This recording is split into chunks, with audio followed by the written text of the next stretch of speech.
Right. Wow.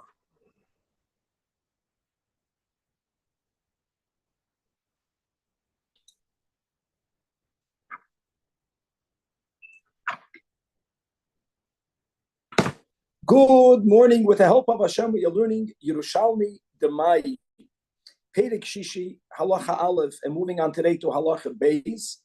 We're going to be learning today Daf Nun Dalid. We left off on Daf Nun Dalid, Amud Aleph, second line from the top of the Amud, Masnisa Misaye, and an hour Girsa will be Lechavraya.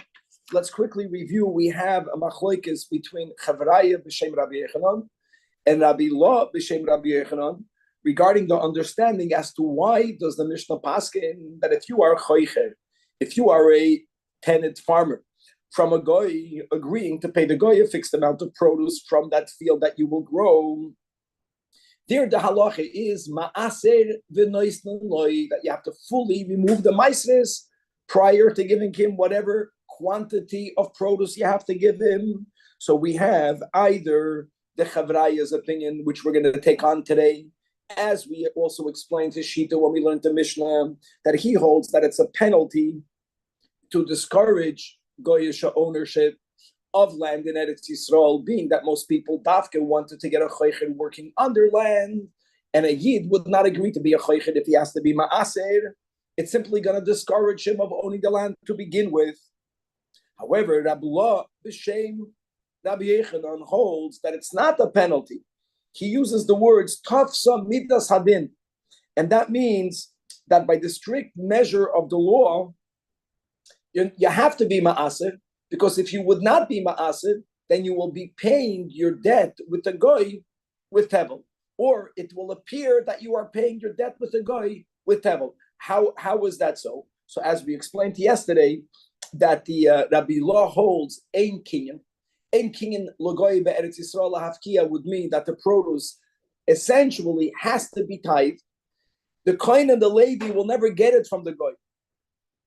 So you are pashut, you're giving something that has to be tithed. You're giving it as your payment, when at the end of the day they'll lose the kohen and the Levi, and it is tevel. Masha enkin the Chavraya, they hold that yesh kinyan. Yesh kinyan la'akum the Eretz Yisrael hafkia would mean that biblically the produce doesn't have to be tithed at all. So you can't say tafsa midas hadin, and yes, therefore you have to say that it is a penalty. And we're going to have a brisa with a new shita of Rab Shimon, which will only make sense, as we had yesterday, l'shitas chevraya. After that, the Gemara is going to go to the last statement in the Mishnah, the last clause in the Mishnah, and quoting the Mishnah, Rabbi Yehuda Omer, Af hamekabel stay avoisav min hagoy ma'aser v'noisnan loy. In other words, even though that our Mishnah was of the opinion that only the choicher goy has to be ma'aser. If you're makabel from the goy, that's the opening clause of the Mishnah. If you're makabel from a yid, makabel from a kuti, choilik v'noisnan loy, you do nothing. You don't even separate truma. Rabbi Yehuda says that if you're makabel stay avoisav min hagoy. Now when we learned the Mishnah, we explained the Mishnah as the maskana of today's Gemara. But when we'll come inside, we'll see that there was a Havamina that understood this clause to mean something completely different, and therefore there's an issue pasha to understand based on what is Rabbi Yehuda saying, what he's saying, and ultimately we're going to come to the conclusion that we came to, that we shared when we learned the Mishnah, as we'll chazer it when we learn inside. That will be all halacha aleph. We're going to move on today to a new topic, to halacha beis, and that's going to be that until now we're speaking about a Jew, a Yisrael, that leased a field, and the question is whether he has to be just choylek v'noisnan loy, whether it's toidim v'noisnan loy, whether it's ma'asim v'noisnan loy. Now the Mishnah is going to speak about a case where the worker, where the sharecropper, where the tenant farmer himself is a kohen or a Levi. Now, let's say by a makabel, by your sharecropper. So the agreement is that you own the land, the owner owns the land, I'm the worker, and after the end of the season, I get to keep, let's say, a third. That will be a sharecropper, even though the land does not belong to me, but I did all the work, and the owner gets to keep 2/3. That I get to choose to which kohen and to which Levi I will give my trumas or my service is a given, of course. And therefore, if I am a kohen, if I am a Levi, I get to keep the truma. I get to keep the trumas meiser. If I'm a Levi, I get to keep the meiser rishon. The emes we learned above that even if I'm a kohen, I also get to keep the meiser rishon. That there's no question about that. Question is, do I have the right to keep the trumas meiseres from the owner? And we'll see that subject to a machlokes tanoim. The Tanna Kama holds, of course not. The owner gets his produce. The owner will decide to which kohen or Levi he'll give his trumas meiseres to. Rabbi Eliezer holds that no, that the worker will be the one that will be entitled to the truma of the owner's portion. Now that will open up in the Gemara a topic that we have also a lot in the Bavli, and there's a famous rule, there's an important rule that a person cannot transfer or acquire items that are loy bala oilam, and that will be a problem in the understanding of Shitas Rabbi Eliezer, that the Mekabel somehow already acquired, or he has the rights to the truma or to the meiseres, even though when he made the agreement of sharecropping, of leasing, nothing was in the world yet. So exactly how would that work? We're going to have a very interesting expression that is unique to the Yerushalmi, and that is oifana leislan oifana. You can't build a wheel on top of another wheel. In other words, there are certain speculative interpretations. There are certain understandings that it must be, even though you didn't articulate this, but it must be that this was what was implied. One such speculation could be made, but to make a speculation on top of a speculation, a wheel upon a wheel, you have in the Bible, you don't say a double migul. You say it once. Certain things you can say once. You can't build one on top of the other. That will be called over here oifana, leislan, afana. We'll see how that expression will be relevant to our sugya. Let's now start inside. Daf Nun Dalid Amid Aleph, 2 lines from the top of the Amid. The Gemara is going to back up the Shita of the Chavraya, which is exactly how we learned the Mishnah when we learned the Mishnah, that the issue of Hachoicher Migoi Ma'asid V'Noisnaloi, it's only a penalty. It's not Tafsa Midas Hadin. And the Gemara is going to prove it by the following. Pasnisa, Misayom. And we're going to go with the Girsa Lechevrayom. And what does it say in the Braisa? If one is a tenant farmer, Simcha Choicher is someone who gets a field who has to give a fixed amount of produce to the owner at the end of the season. Here we have, like we have in the Mishnah, Ma'asir B'Nois Naloi. Okay, and now we have a new shita that we never had until now in this Braisa, which will be Shitas Rab Shimon, which is Rab Shimon Bar Yochai. Rab Shimon Oimer, listen to this. Rab Shimon says, a new din, and we never had that before. In other words, you only have to separate truma. Now, we also already learned when we learned the Mishnah that there is a possibility of us making a penalty, but only penalizing the choicher to give truma. When we learned the Mishnah, when we spoke about it the next day also, because there was the opposite side of this counterfeit coin, so to say, expression. The problem with giving all of these penalties is that no one will lease the land, and the land will remain fallow. So there is an option of minimizing the penalty. At least someone will be choicher the land. The land will not remain fallow. Still, it will ultimately encourage the owner, the guy, to sell it to a yid. But anyways, I'm using the word penalty. We're not there yet. Now the Gemara says, according to Rabbi Ilah, according to Rabbi Law, it's not about a penalty. Let's go with what we concluded yesterday. It's called Tafsa Midas Hadin. Tafsa Midas Hadin will be predicated on Ein King and Lagoy, Be'eretz Yisrael, Afkiyam and Amaisres. So therefore, the product itself has to be tied. You giving it to the guy will make sure it will not be tied. That's something that we don't accept. And that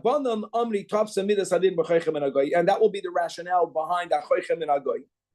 That will also be the rationale. Why is this only by Achoichem and Agoy and not from a Yid? That all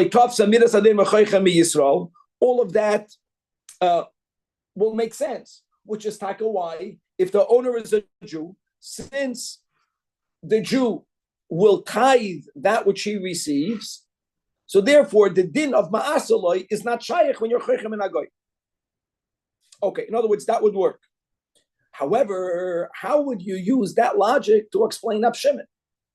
You can only use that logic to differentiate between whether you're Chaycher Migoy versus whether you're Chaycher Mi Yisrael. But now let's go. In our Brayso, we introduced Rab Shimon, and Rab Shimon, like Tafsa Midas Hadin, B'Chaycher Min Agoy.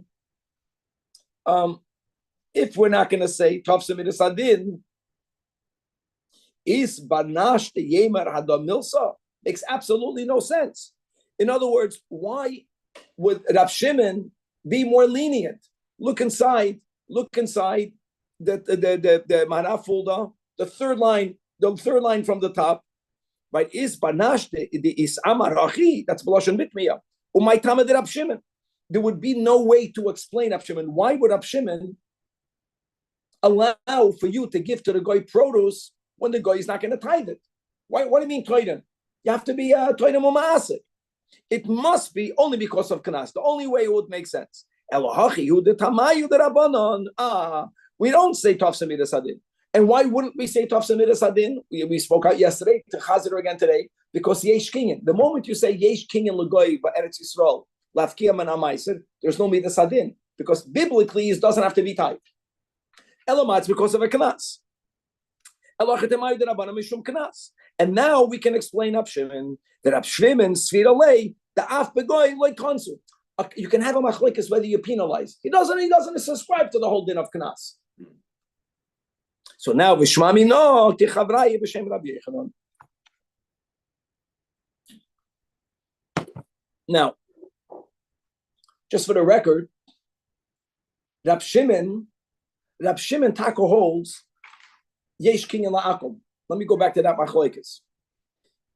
And since Yesh King and La'akum, as we just said, you can't say Tafsa Midas Hadin because the items don't have to be tithed at all.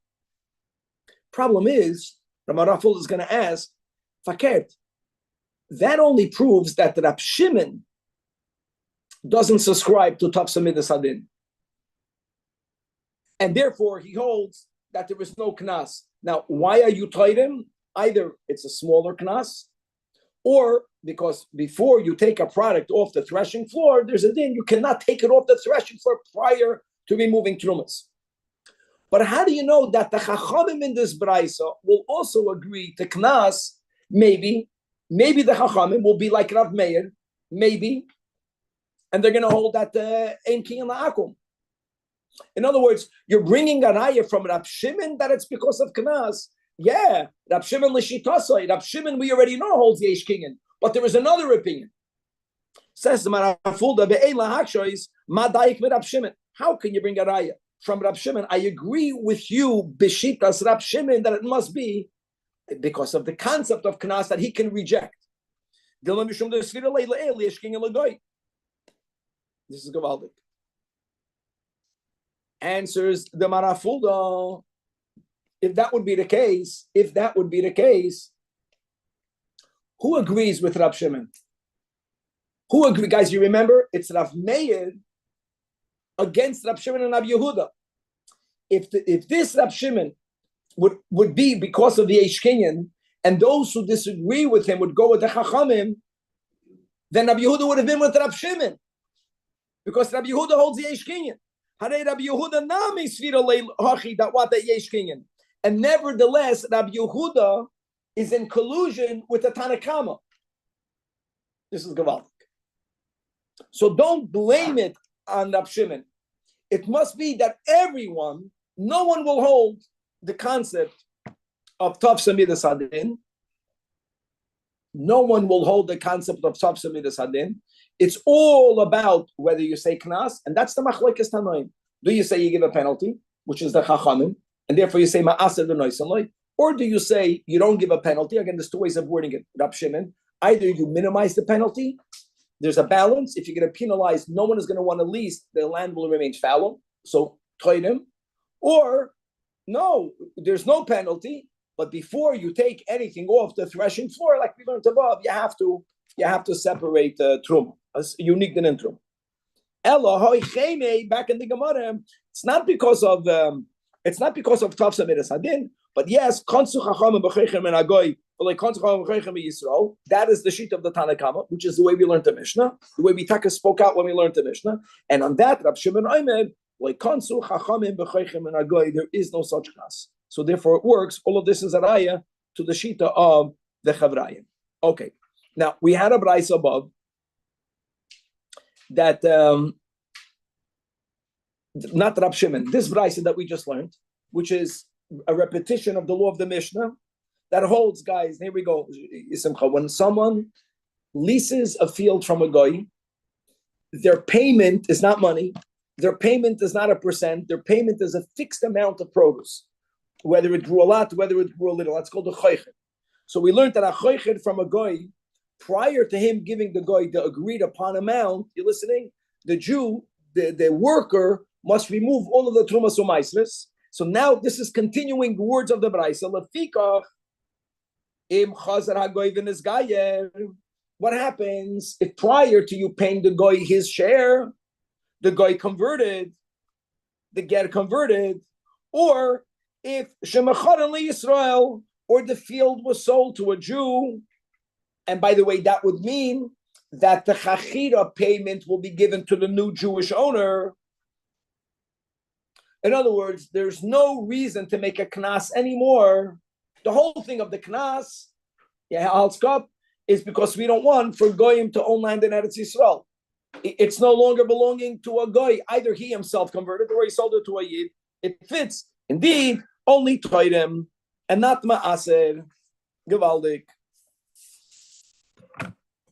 Okay. What's the chiddush here? Obviously, he converted. Well, don't say obviously. Maybe you would think that once the chachamim, let's go with the knas, made a rule that when you are choichen bigoy, you should know that what you have, the pounds that you have to give, first has to be fully tight. Maybe that was chal, that obligation. And even though before you gave it to him, the person converted, maybe you have to do it anyways. We don't say that. Until the last second, it remains fluid. Unlike other Gezedas Chachamim, where even when the reason of the Gezeda goes away, right, you can't swim in a river because you might make a raft. I don't know how to build a raft.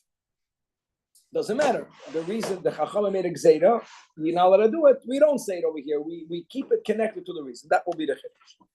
Okay. Now,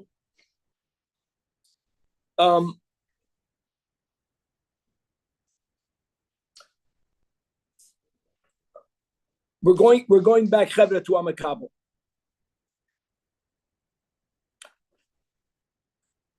We're going back, I'm sorry, to the last case of this is going back to the last case of the Mishnah. And let me read the words again. The Mishnah on Daf Nun Aleph, Amud Aleph, Daf Nun Aleph, Amud Beis. And the words are that Af Rabbi Yehuda Oimer, Af Hamakabel stay avoisav min hagoy ma'ased v'noisnen loy. These are the words of the Mishnah. The Tanakama was saying that when you're makabel, period, no matter from whom, the Tanakama says choylik lifneim. Choylik means you need to do nothing. Makabel stay avoisav min hagoy. Now I know what we learned when we learned the Mishnah. That will be the maskan of the Gemara. So if you remember it, put it aside for a second. The current understanding of Hamakabel stay avoisav min hagoy. Stay avoisav is in reference to any part of Eretz Yisrael. If we lease out part of our ancestral land from a goy, the Tanakama says choylik v'noisam loy. That's the case of the Tanakama. And Rabbi Yehuda, it sounds like he's arguing. That's the Havamim. He's arguing. No, you're makabel a field from a goy, ma'asir v'noisam loy. Minakotze lakotze. Tanakama says choylik v'noisam loy. You do nothing, not even truma. Rabbi Yehuda says you're ma'asir v'noisam loy. And the question will be why. Now let's go back to the machlekes that we had between Rabbi Ila and the Chavraya, what we just learned right now. What does Rabbi Ila hold? Rabbi Ila holds that tafsa midas adin. Tafsa midas adin means that when you have an owner, the goy, who will not be toidim or ma'asid, when the produce essentially needs to be tithed, he doesn't allow you to give it to him without removing all the trumas u'maisos. Based on the current understanding that Hamakabel stay avoisav means leasing as a sharecropper land anywhere in Eretz Yisrael, Why would Rabbi Yehuda hold ma'aser v'noisnaloi? It will fit based on our laws, understanding. You can't pay a guy produce when he's not going to be toidim or ma'aser, when it has to be toidim or ma'aser. It's called the midmin. It's not a knas. It's midas hadin. So man, the Omar tafsa midas hadin. We can say nicha. That will be the rationale behind Rabbi Yehuda. Problem is man, the Omar konsu. But if the reason is because we don't want the guy to own the land, so we gave a knas. Now, guys, I want to repeat one thing: that owners of land preferred, and therefore beruba deruba, when they leased their land out, it was done in a chachira agreement. They gave it to a choicher. They would not give it to a makabel. A makabel was something that was very little. Very few people became makabel. So if a makabel would or would not have to be ma'aser, it will have a very little effect to disencouraging the goy of not owning the land, and therefore the Gemara in one word says biyadai. Is it biyadai of this din to affect anything? It won't affect anything. Well, no, what will be the logic by a makabel? Most people don't care, at least if they're sharecroppers. That's the way we're learning the Gemara's kashem. And now Daf Nun Dalid Amid Bey so clarifies the Gemara. No. That Amar Rabbi Yechanan, we're not speaking about how makabel stay avoisav a part of Eretz Yisrael. It's dafka. Makabel stay avoisav means min hamasikin shanu. We're speaking about a scenario where thieves forced this person's father, this person's grandfather, even to sell the field. It doesn't even have to mean that they stole it without paying money. But they were forced sales. We have the sugya in Gittin by the Churban also connected to these halachas. That was something that the Romans did a lot. Mafia people, they pay. We're going to protect you, but pay for the protection. They give you a service here. They gave you money, but they took your land. And the reason why this Jew was makabel that field, because people feel connected to the land that was owned by their forefathers. And this person, for a larger than the market amount of money, will be motivated to buy it back. He wants it. He's connected to it. So it's a reverse knas. It's not a knas for the owner not to want to own land because he won't find a worker. It's the opposite. This guy was a makabel dafka in his field. Why dafka in that field? Because he feels it's his. So the Chachamim made it so disadvantageous for him to be a makabel because he's losing so much money that will motivate the yid, the makabel, to buy it off him. That's in that direction. When the Chazal are telling this makabel, the sharecropper, that you, unlike other sharecroppers, look, Gebakuk, you have to be ma'asir v'noisnaloi. So you're not going to like that. Now, normally, if you don't like an agreement, you're going to go lease someone else's field. You're not walking away from here. You're already connected to this field. So it's going to motivate you to buy it back. So yes, it's a knas. Yes, it's in order for the land to be owned by a yid, but this is not a general, not by nish yidden. It should be owned by yidden. But here we're putting pressure on the makabel for him to actually buy out the owner, Gavaldik, or buy out the descendants of the Ganovim, of the Goyim, who forced the Jew to sell them the land against their will. Or Masikim means Pashat Ganovim, whichever way it works. Okay. And now we're moving on to the new Mishnah. So we are continuing with the Sugya Simcha of a makabel. Makabel means a sharecropper. Sharecropper means someone who leases land. They don't own it. They're working the land and they get to keep a percent of what grows. Just for the argument's sake, let's speak about a scenario where the one who did the work, the worker, the makabel, is keeping a shlish, and he's giving the owner 2 shlish.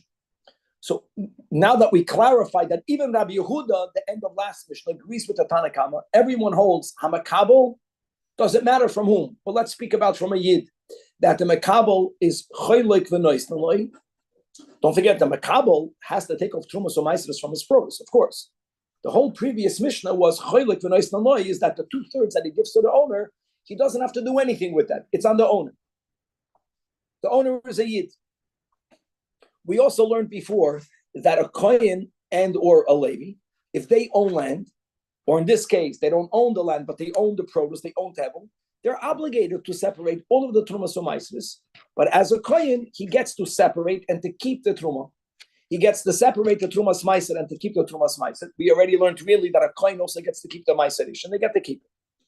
The owner has, not after Ezra. Ezra was the one that for a period of time actually told Yisraelim not to give their meiserish to Leviim, only to give it to Kohanim. But I'm speaking about a kohen. A kohen is also Meshevet Levi. Before Ezra, a kohen or a Yisrael could also give it lechatchila to a kohen. In other words, when we say ma'aser to a Levi, it doesn't mean to a Levi and not to a kohen. It means to a kohen or to a Levi. Always, there's no kedusha in it. It's only a financial thing. Once the recipient kohen or Levi gets it, they can give it to a Yisrael. There's no kedusha there, even though that's machlokes tanoim. But that's the way we paskin. Okay, now that question. In our Mishnah, machlokes tanoim in our Mishnah is that if the makabel himself is a kohen or a Levi, now he wants to be, he's giving the 2/3 to the owner. Could he take those trumas? Can he take the truma or the meiser mechelkoi of the owner? Was that part of the agreement? That's the Mishnah. So says the Mishnah, kohen or a Levi, if they themselves are the kablanim, shekiblu sadami Yisrael, so keshem shecholkin b'chulin, just like we learned in the Mishnah above, that cholik v'noislanoi, what does that mean? Everyone gets their portion as tevel, just like everyone gets their portion of tevel. Kacholkin b'truma, everyone gets their right to whom to give the truma. The chiddush is on the second line. Cholkin b'truma would mean that of course the makabel will separate the truma and keep it. That's his right to give it to him. But the owner will separate it, and the owner has the right to give it to whoever the owner wants to give it to. The owner is not mechuyev to give it to the kabbalah. Kach cholkin betruma. In other words, the chiddush of the Tanakama is that the mekabel is not entitled to the truma of the balabas. God, we're clear. And why would you say otherwise? Good, let's go see. Rabbi Eliezer, no. That's the whole point. That if the makabel is a kohen, or if the makabel is a Levi, by a Levi, it's only concerning ma'aser ishoin, he is entitled to that separation from the other 2/3, from the balabas's chayil. Ha'ma'aser shelohen. Why? What? Based on what? Based on what? Shalmanas kein bo'u. That's the way we understand.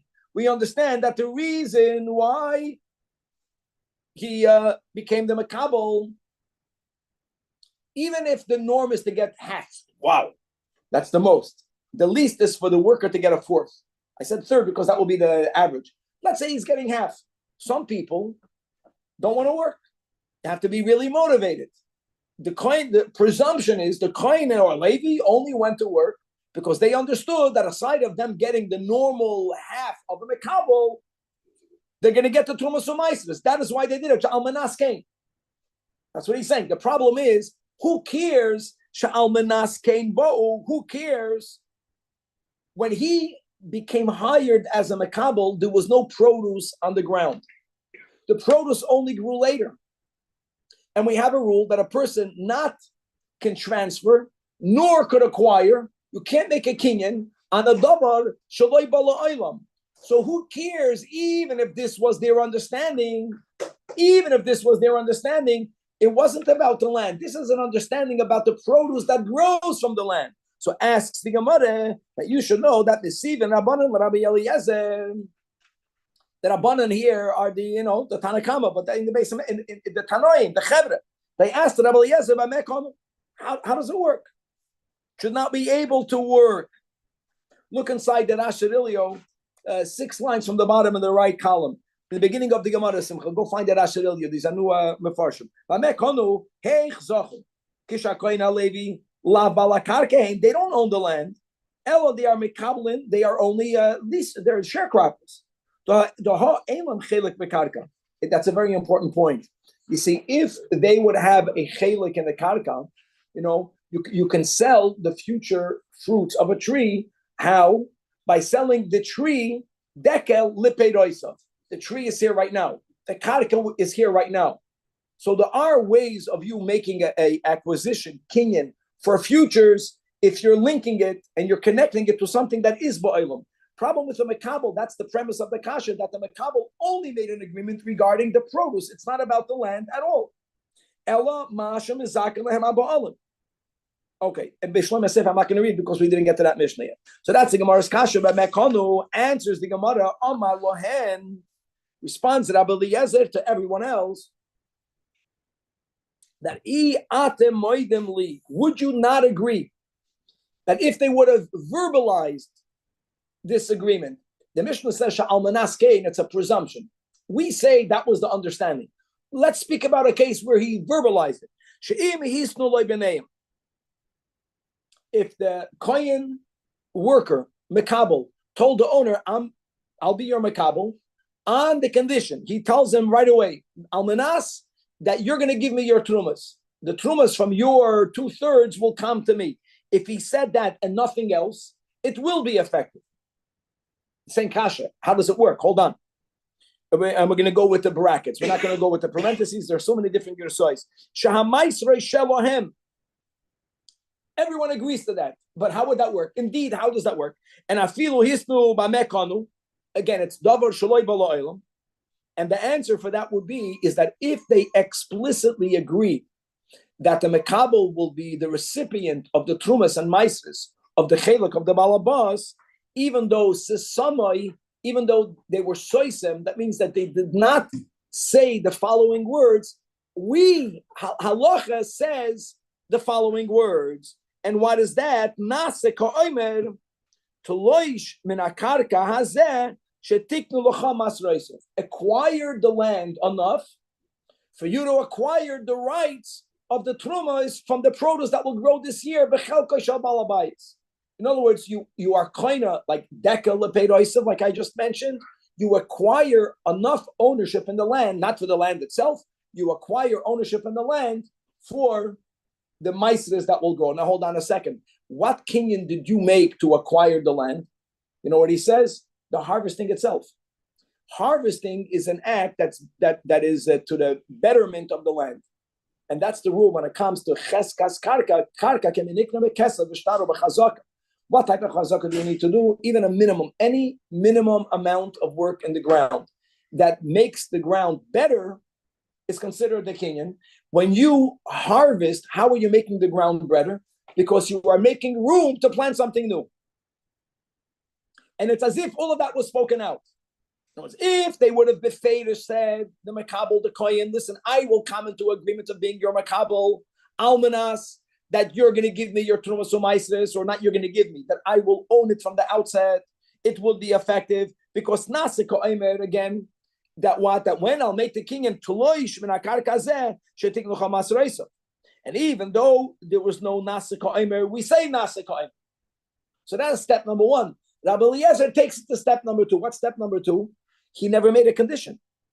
He never told him. He never made a condition. Shahamaisra shalahem. He never said that. We say that was his understanding. We presume that was the understanding, and on top of that, we make a nasik ha'emer. So to this, Amrulay, the Chachamim tell Rabbi Eliezer, we agree with you that if they explicitly made a Tanai without explaining how it would work, that we can go one step. We can make a halachic nasik ha'emer. Nasik ha'emer, toloish menakar kazeh. But here, not only did they not say toloish menakar kazeh, so they didn't say the words that really should have been said. They never even made a stipulation. They never even made a condition. So he calls that a wheel on a wheel. You can't put a wheel on a wheel. You can't make this double jump. Amrulei oifana leislan afana. A speculative wheel cannot be built on another speculative wheel. Leis listama. Nase ko'emer tuloish min hakadosh yikorin loch. In other words, I want to make it clear. A single assumption, they agree could be made. But to make a double assumption, that's something that you cannot do. That's Gaval. Okay. Look inside the Rashi Elio. 4 lines from the bottom of the right, going into the left. This is what Rabbi Eliezer is telling the Chachamim.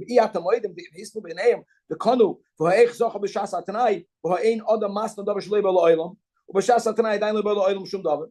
Elo, this is Rabbi Eliezer. Elo mekiven d'mikoyach oisay tanai. Since because of that agreement, why did the makabel go in there? Hechzik b'sada b'shasher koitzer. Speaking about the time of harvest. So then, koina. The Nase Ko'emerloi, guys, the top of the left column of the Rashirilio, the Shasak Tzira, Toloish Minakarka, that uproot. Imagine if a person tells someone else, the Balabas tells someone else, I want you to uproot, harvest, remove what is there, and that the Yisyapa HaKarka, the land will become bettered by it. How does the land become better? Because now it's cleared out, you can already plow. As we learned Becheskas Habatim, that will suffice to be a kinyan. In other words, if you make a zechiyah regarding something that grows from the ground, we say adata da'arik. That will mean adata da'arik.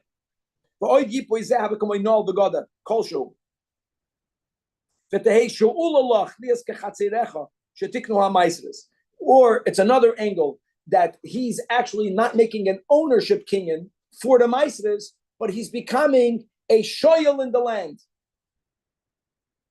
And why does he have to become a shoyel? Because then it becomes the chotzer of the mekabel. And now the Trumas Maisres, which they agreed is nikna alidei the chatzera shel adam koinoloy. So whichever angle you want to use it, Rabbi Eliezer and the Chachamim will agree that if they befeidish made a tanai, it would work. That's clear. The chiddush of Rabbi Eliezer is that they never even made such a tanai. We say Shalman Askein, and the Chachamim tell Rabbi Eliezer, Oifana leislan efana. You can create one building in the air. You can't create on top of that building another building. Okay, let's go back. Says the Gemara. Don't we always say that a kohen is not allowed to go to the Granais and help work in order to earn? They're not working. They're not working. In other words, what Granais means that instead of you needing to schlep the produce to give it to me, I'm coming to pick it up from you. That's way different than a person working for a kohen. Isn't it out of respect to the truest meisters? You say, no. We say that the balabas has the rights of choosing whom to give it to, and if he's even allowed to get paid from it as long as the payment is not coming from a kohen. That was the whole case, right? That if a person has an enikol kohen, you can pay the balabas, give the truma to that person. What's that called? The right. Toivus, yes, Toivus, no. I get what you're saying. Here it's okay. Here the makabel wants the. The fact that a makabel can get a shlish, a mechsav, a revia, so the makabel has right to choose how much he wants to get paid. He wants to get paid a bit more. If not, he won't be a makabel, and he's doing the work. So that's a lot. That'll take away that it only incentivizes him now to hire a kohen. Like when you spoke about like a desensitized. Well, I don't know if you want to hire a kohen because don't forget the balabas has to give truma. The balabas has to give truma. So okay, I'll give it to this guy. Now hold on. All of this in the Mishnah only works if the owner is not a kohen. So now comes a b'raisa. What happens if the owner is a kohen? People think Kohanim don't own land. They own the biggest landowners, or the Levian. So Tani, we learned in a b'raisa that if kohen mi kohen, now none of it works. Levi mi Levi, and a Yisrael mi Yisrael. Now, I want to make a clear statement. The Gemara is going to say, who was this brayso needed for? This brayso was not needed lachachamim. Lachachamim, even if the mekabel is a kohen, that's the Mishnah, and the owner is a Yisrael, the chachamim hold that cholik b'nois nanoi. No, it's this brayso. There's no chiddush. This brayso is like Rabbi Eliezer. No, it's even though Rabbi Eliezer holds Shalman Askein Hisnu, even though they never said it, but Medvaram Amurim makes sense. The balabas is a Yisrael. The balabas has to give it away anyways. So the makabel has an understanding. If I'm going to work in your field, you're giving it to me. But the moment the balabas is a kohen, there's no such Shalman Askein unless it was explicitly said. Look inside the top of Nun Hey. Now the Gemara is analyzing who is the author of this brayso. Lemein Isrecha. It must be Rabbi Eliezer. It's pshita. And af lagav Rabbi Eliezer Omar hama aser shalohem. It belongs to the makabel. If the makabel is a kohen or a levi, shalmanas came bo'u. All of that is only said if the balabas is a yid. But my do acher. That what? That shem cholkin b'maisrois. Look inside the Pnei Moshe, right? Let me nitzrecha hadik tani kohen b'kohen. Let Rabbi Eliezer the itzrech. Third line from the top of Pnei Moshe, since Ushneim Kayhanim, both the owner and the Makabel, or both the owner and the Makabel are Leviim, Shem Cholkim Amaisres, the Loy Shayach Khan, Loimer Sha'al Menas Kain Bo. Now hold on. What about Yisrael Mi Yisrael? And it's not needed. Yisrael Mi Yisrael would be the first mission, will be the beginning of a Perek Shishi. I did the Nakat Koyin Koyin, Levi, Nakat Nami Yisrael, Mi Yisrael.